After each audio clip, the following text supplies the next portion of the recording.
Faltando pouco mais de um ano para as eleições municipais de 2024, as movimentações são intensas nos partidos e também nos possíveis cotados para participarem das disputas.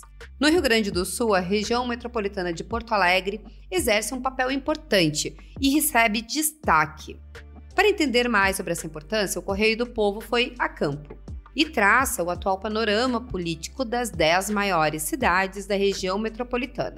Na semana passada, foram divulgadas as reportagens das 5 primeiras cidades. São elas Canoas, Gravataí, Novo Hamburgo, Viamão e São Leopoldo.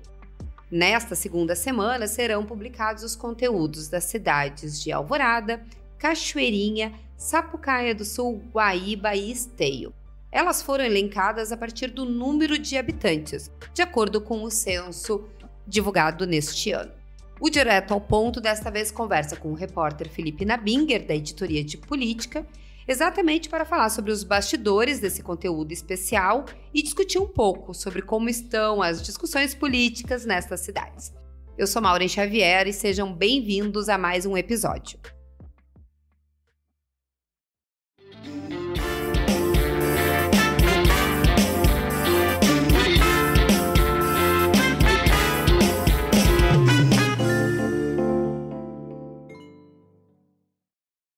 Nabinger, obrigada pela participação e eu começo te perguntando já de cara, né? Como tem sido esse trabalho de apurar as disputas e conhecer um pouco mais as engrenagens políticas dessas cidades que nem sempre a gente consegue, né, dar tanta atenção no dia a dia. Oi, Maureen, eu que agradeço, né? Tá sendo bem interessante a gente ver os movimentos políticos que acontecem nesses municípios, que são municípios muito importantes aqui no Rio Grande do Sul, principalmente aqui na região. E uma coisa que chama atenção é que mesmo faltando mais de um ano para as eleições, as coisas já estão andando demais, né? É claro que diversos atores políticos não confirmam a sua presença no pleito, dizem que não é hora de falar sobre isso, alguns deles estão ocupando a cadeira de prefeito e vão buscar reeleição, mas mesmo que em on, como a gente chama no jornalismo, eles não garantam a sua presença, muita coisa em off está acontecendo. Então já está tudo bem alinhado, pelo menos, né? Eu não sei se dentro desse escopo que a gente fez na matéria, se a gente vai ter grandes surpresas no ano que vem. Acho que é mais ou menos por aquela linha, né? É interessante quando a gente vai olhando esse movimento das peças no tabuleiro, porque elas seguem as suas próprias danças, vamos dizer assim, né? Tu vai vendo os partidos que provavelmente estão já traçando, porque muitas vezes o pessoal acha que eleição se trata na véspera, e não é verdade, né? Todos os partidos já estão de olho nesses municípios pela representatividade. Acho que é importante a gente lembrar que apenas a região metropolitana, que é formada por mais de 30 municípios, ela tem quase 2 milhões de gaúchos, né? Mais de 17% do produto interno bruto. Então, quer dizer, é muita coisa para ser levado em consideração e é uma visibilidade muito grande que os partidos podem ter. E aproveitando, né, esse gancho, tem alguns roteiros que tu traçou, conversando exatamente isso que a gente está falando, desse xadrez, né, que poderiam facilmente ser um roteiro cinematográfico, né? A gente chegou até a brincar um pouco, com todo respeito, mas fazer umas metáforas, né? É quase uma série, né? Série sobre políticas que a gente acompanha, né? Tem muitas reviravoltas, aliados que se tornam adversários que se aliam, né? Então isso está acontecendo bastante, né?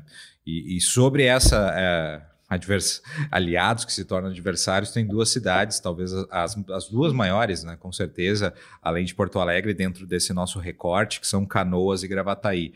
E nelas a gente tem algumas circunstâncias. Em Canoas, nós temos o prefeito Jairo Jorge, do PSD, que voltou ao seu cargo depois de ficar quase um ano afastado devido a questões de apuração da Operação Copa Livre, que segue correndo, mas agora em esfera da Justiça Federal, e até por isso ele voltou ao cargo, né? Mas ele sempre foi um adversário histórico do Luiz Carlos Busato, hoje no União Brasil.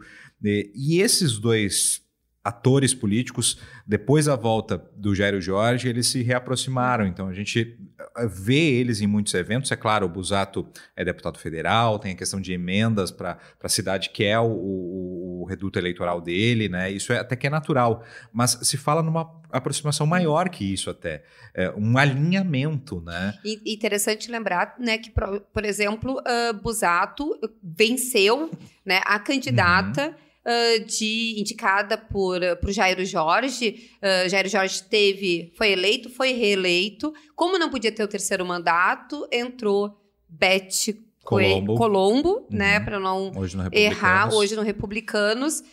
E ela disputou a eleição de Canoas contra Luiz Carlos Busato, que venceu. E a última eleição do Jairo Jorge, que está no seu terceiro mandato, ele bateu o Busato, né, também.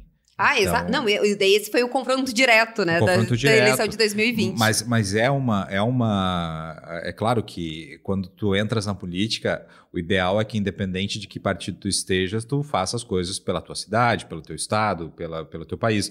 Não acredito que esses dois personagens não pensem assim, né? Mas o que está acontecendo agora ali em Canoas é que essa proximidade pode acarretar até mesmo numa coligação com a União Brasil, talvez até escolhendo um segundo nome de chapa. E tem a questão do Jairo Jorge, como a gente comentou, né, que ele ainda tem as investigações relacionadas à Copa Livre. Então, caso ele não possa disputar, o Felipe Martini, que também se candidatou na última eleição a deputado, mas é secretário do governo Jairo Jorge, é do PSD, seria um nome mais cotado para ser o candidato da situação.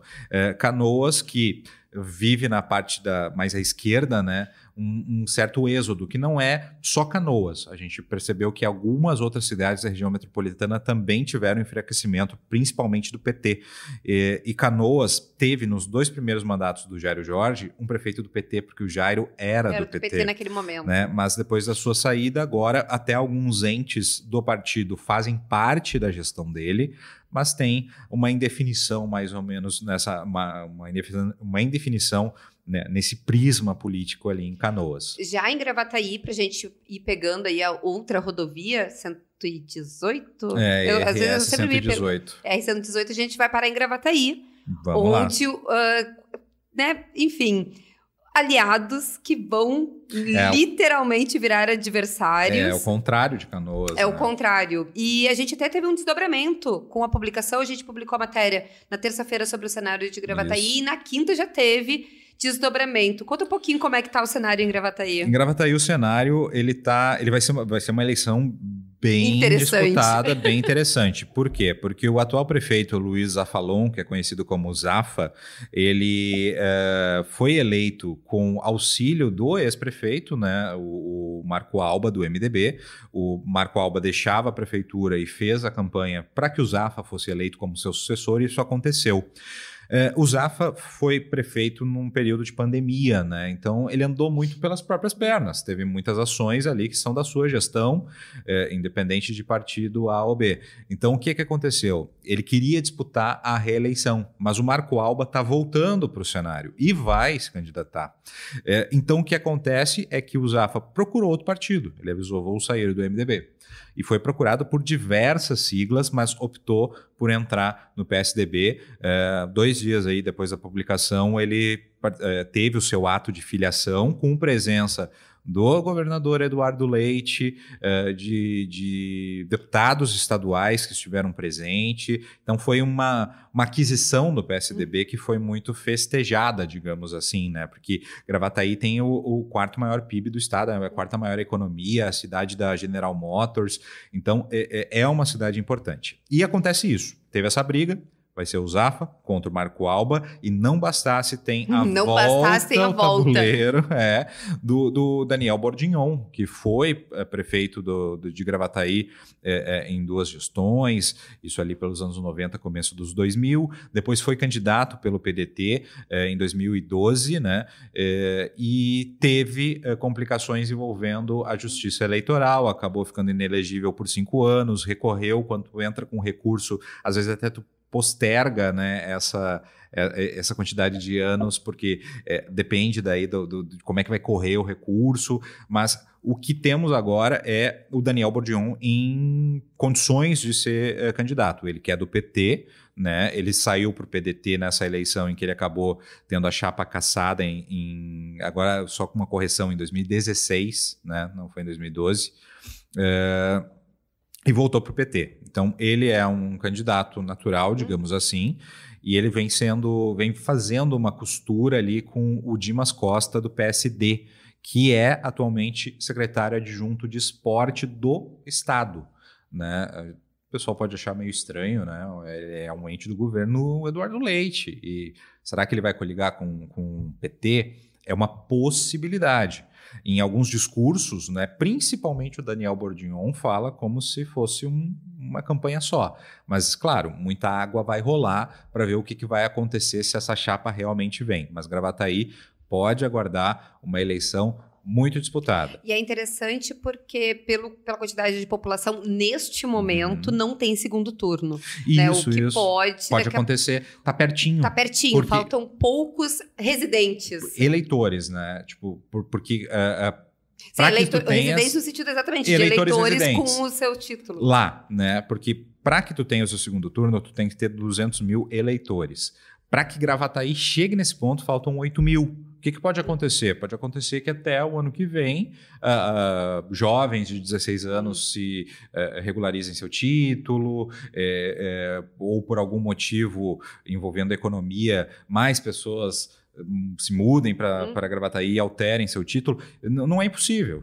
Né? Talvez não seja ainda nessa eleição, quem sabe na próxima, mas Gravataí está bem perto de ser o 6º município apto a ter um segundo turno. E vou te dizer, hein, se tivesse segundo turno, olha, pela quantidade de candidatos com peso, e teríamos segundo turno. Acho que não é um páreo corrido, longe disso. Não, exatamente. É interessante porque nessas disputas onde não tem segundo turno e tem candidaturas fortes, é aquela disputa do voto, né? Que a gente vai descobrir só depois nas urnas. E nas próximas, e principalmente dessa semana, né? O leitor do site do Correio do Povo e também da nossa edição impressa vai perceber que teve algumas eleições de outras cidades, né, em que candidatos perderam por 290 votos, 300 votos, então é muito apertado. É ali na vírgula.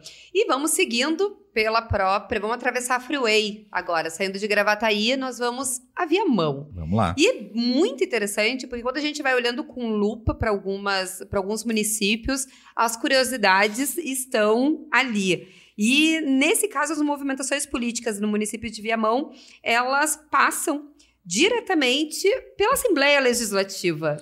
Pois é. Isso foi muito interessante de fazer esse mapa. Porque isso acontece com alguma frequência, só que Viamão tem uma particularidade, Maureen, porque nas eleições de 2020, candidatos a prefeito ou vice foram muito exitosos na eleição seguinte, para deputado estadual, principalmente. E a gente está falando do próprio prefeito eleito em 2020, que é o professor Valdir Bonato, do PSDB. Depois ele se candidatou, né, a deputado estadual e foi eleito. O Adão Preto, irmão do Edgar Preto, também ele foi candidato a vice-prefeito em Viamão, acabou não sendo eleito, mas a deputado estadual foi. Né? Claro, muito com o auxílio do espólio eleitoral do Edgar, né? Isso não há dúvida. E também o capitão Martim, né? Que hoje está no Republicanos. Ele também foi candidato, né? Isso por outra sigla, depois acabou migrando e acabou deputado estadual. Então tem muita coisa na Assembleia acontecendo que vai definir os rumos de Viamão, porque essas figuras elas vão acabar sendo cabo eleitoral, né? de outros candidatos. Pelo que a gente viu, nenhum deles vai, né, concorrer. O próprio Bonato não faria muito sentido, já que ele deixou o cargo para disputar. Adão Preto, filho, está aí no seu primeiro mandato, o mesmo caso do capitão Martim. Então, não é tendência que ele saia. Que eles provavelmente concorram, mas como tu mesmo falaste, serão ótimos cabos eleitorais, levando em consideração, né, representatividades que eles têm. E aí alguns nomes só para citar, claro, né? O PSDB, apesar do Newton Magalhães, que é o vice-prefeito que assumiu no lugar do Bonato, ser um candidato natural. A gente pensa assim, ele está ocupando a cadeira. Existe uma tendência que não seja ele o candidato do PSDB, que o sucessor seja Rafael Bortoletti, que ocupa a Secretaria-Geral de Governo. E já na parte do PT é interessante, porque tivemos uma mudança aí de sigla do Guto Lopes, que foi candidato a prefeito em 2020, acabou derrotado pelo Bonato, mas fez uma votação expressiva, e ele tinha o Adão Preto como seu vice na chapa. O que aconteceu? Ele já tinha sido filiado ao PT, ele retornou ao PT, e é um nome muito forte, até porque ele tem esse apoio do Adão, né, para ser o candidato. Então deve ser aí, na parte mais à esquerda, o Guto Lopes deve novamente pleitear o posto de prefeito de Viamão. Agora a gente vai pegar, né, e seguir essa sim, uma BR-116. As duas cidades, né? Exatamente, depois a gente ter atravessado Gravataí e Viamão, a gente pega 116 e seguimos. Ou vai de trem. Ou vai de trem, exatamente. É que daí de trem a gente tem que ir até Canoas, eu acho, ou Porto Alegre para pegar. E Viamão não dá para pegar o trem. Não dá. Mas não tem problema, a gente vai de trem, hoje a gente vai de carro, a gente vai chegar numa cidade que eu acho que é interessante, principalmente para desses dois que vos fala nesse momento. E bem essas questões que a gente conversou muito, né, na Binger, da importância da política local, dessa micropolítica, da política, né, ali que envolve, porque ela tem essa característica, tem as características peculiares que só acontece ali, vamos dizer assim. E o caso muito interessante de São Leopoldo é que Ari Vanazzi não irá disputar, propriamente dito. Essa é a segunda eleição que não terá a participação dele em 20 anos. Por que a gente fala do Ari Vanazzi em São Leopoldo, né? Porque nesses 20 anos, ele, no final desse mandato que ele está cumprindo agora, é o quarto dele, ele vai ter governado a cidade por 16. Então, 16 anos de governo em 20 é muita coisa, né? E ele é o nome mais forte do PT. Eu acho que dá para dizer até, não só em São Leopoldo, tá? Mas na região. Tem uma referência na região. Porque a gente acompanha aí, é a maior, não é a única, obviamente. Tem Nova Santa Rita, por exemplo, tem outras cidades que são governadas pelo PT, mas o partido ele enxugou um pouco do número de prefeitos. E São Leopoldo é uma cidade muito importante economicamente também. Está entre as 10 mais populosas, está entre as 10 com maior economia. Então, chama atenção isso, né? E a ausência do Ari Vanazzi do PT faz com que o tabuleiro ele se movimente muito, né? Porque vai ter gente que, sem a presença dele, vai ver a oportunidade, opa, agora é minha vez, isso de outro espectro político, do espectro mais centro, mais direita, e ao mesmo tempo no próprio PT e nos partidos aliados, muita gente vai dizer, não, agora é minha vez. E isso está acontecendo. Isso só ajuda a deixar ainda mais, né, interessante essas disputas. Vamos seguir, né? Estamos em São Leopoldo, vamos um pouquinho mais à frente. A gente vai chegar também num município muito importante, daí também da região metropolitana, mas também do Vale dos Sinos, né? Por que não dizer, pelo potencial, mas que também tem uma figura central que vai sair de cena. Nós estamos falando de Novo Hamburgo. A prefeita Fátima Daut, que ao longo dessa segunda gestão, ela deixou o PSDB, que era o seu partido de origem, migrou para o PMDB e não estará na disputa. E daí também, tabuleiro aberto? Um pouco menos, Maureen. Porque Novo Hamburgo tem uma questão que é a seguinte, teve esse movimento da Fátima e é importante destacar que ela é uma cria política do deputado federal Lucas Redecker, ele que levou ela para a política. A Fátima Daut era empresária, era dirigente de entidades empresariais e ela foi para a política pelas mãos dele, né? Então houve essa cisão, eles acabaram tendo atritos internos, questões partidárias, ela foi para o MDB. E o Lucas Redecker, deputado federal, presidente regional do PSDB, ele está junto com os deputados estaduais Issurcó, do Progressistas, do Gaúcha Geral, do PSD, e delegado Zucco, do Republicanos. Eles estão tentando formar uma frente de centro-direita, né? Que esses partidos elenquem duas pessoas para compor uma chapa, isso está muito aberto ainda. O delegado Zucco foi candidato em 2020 contra a Fátima Daut, ficou em segundo lugar. Por enquanto, todos esses parlamentares evitam, né, dizer, olha, quem sabe eu vou. A ideia primeiro é criar uma frente e dali saírem nomes, né? Então, por enquanto, eles não trabalham em nomes.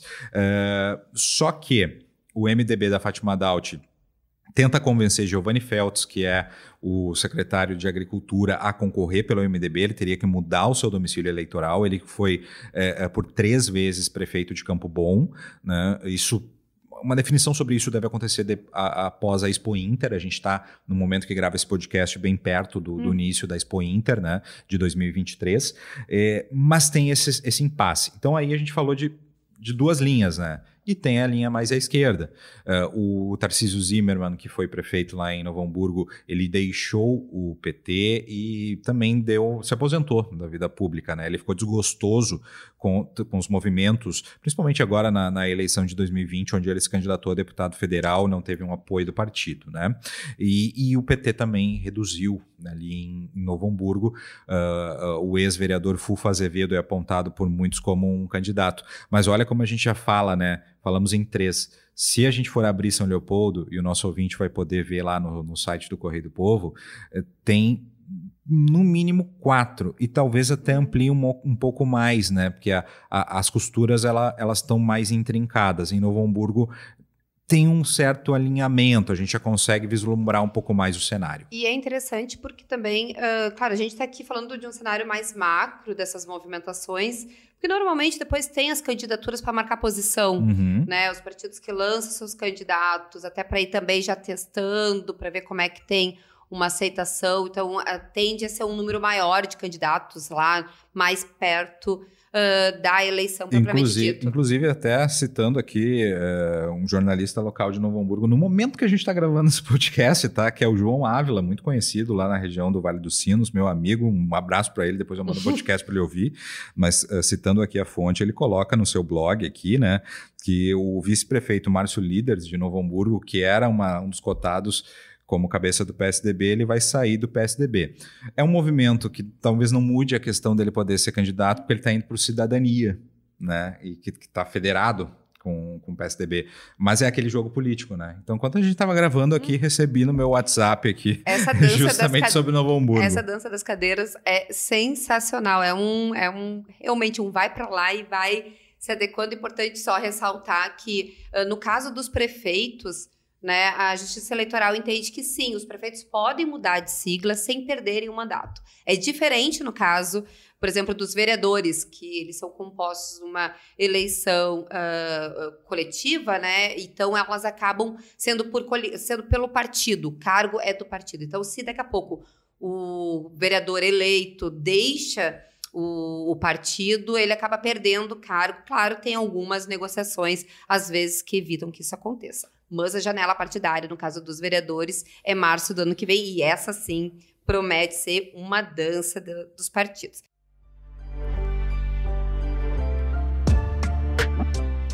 A gente vai ficando por aqui hoje.